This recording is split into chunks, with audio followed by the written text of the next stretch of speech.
We all learn differently, and teachers are true heroes for making sure kids have the tools they need to be successful. But trauma can be a huge roadblock to learning. Marquette University's President Mike Lovell put together a team to knock those barriers down.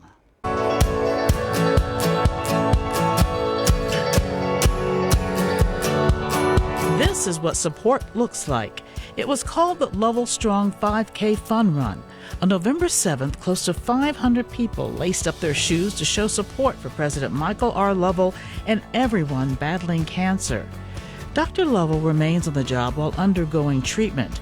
Student athletes thought this would be the perfect way to pay tribute to their leader who's living with the disease.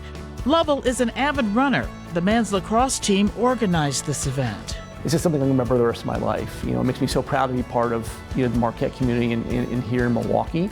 And I loved everybody who was there and was supporting me and supporting not just me, but everyone who was experiencing cancer. But Dr. Lovell has joined a race that could be called a mental health marathon. He and his wife Amy formed an organization called SWIM. SWIM raises awareness for the need to treat and understand trauma. The whole goal of SWIM from the beginning was to make Milwaukee the most trauma-informed city in the country. And so really first of all, we've been all about raising awareness, and then we've also been all about collaboration. SWIM stands for Scaling Wellness in Milwaukee. Community leaders work together to address and heal those affected by trauma. What have you seen in terms of progress with SWIM locally that makes you proud? Now we're strategically focusing on different areas, like actually specific trainings we're now offering, around trauma, both for the workforce, but also to help employees and individuals, really become the best versions of themselves. Mental health experts believe treating trauma will improve families and reduce societal ills like violence, addiction, and homelessness. We think about children that maybe experience trauma in their household, don't have things to eat, they've seen violence. When they walk into the classroom, they're not in a part of their brain where they're ready to learn. And so how do we ensure that we understand what happened to those kids and help them, when they first walk in the classroom, get to a space where they are having the ability to learn. Diversity was key in choosing leaders to head up SWIM. We have to understand that trauma cuts across, all demographics. And if you look at adults, 1 in 2 adults have had an adverse childhood experience in their lives, and they've faced some trauma. And so we all need to find ways to heal from that. Frank Cumberbatch is a vice president with Bader Philanthropies. He's on the SWIM board of directors. He knows children facing trauma need different learning tools. You have to really understand the whole child or the whole person. You can't expect to tell a child to read if you don't understand what's going on in that child's brain in the moment, to focus.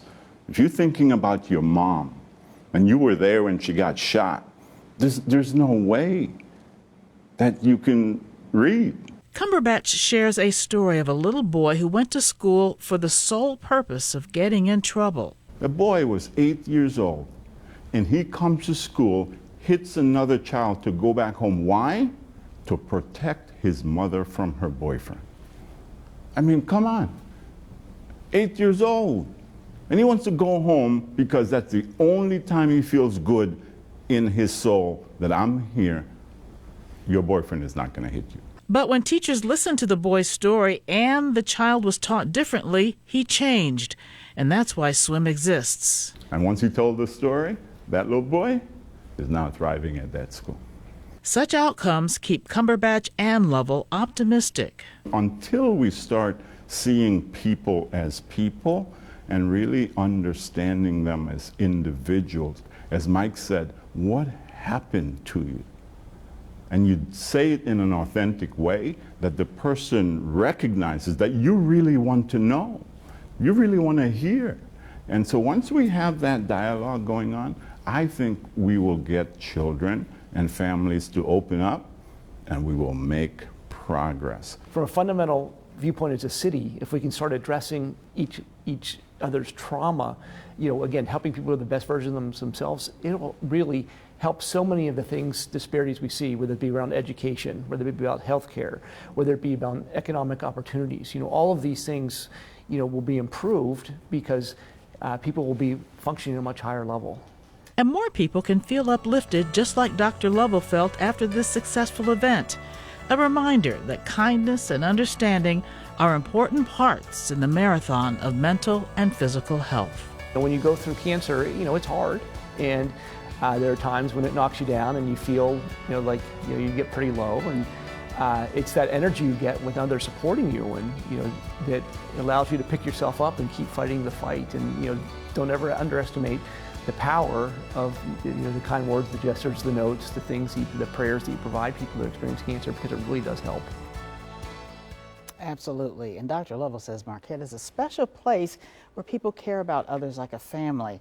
And it's so amazing to see the work that Dr. Lovell and his team is doing to raise awareness on this very important issue.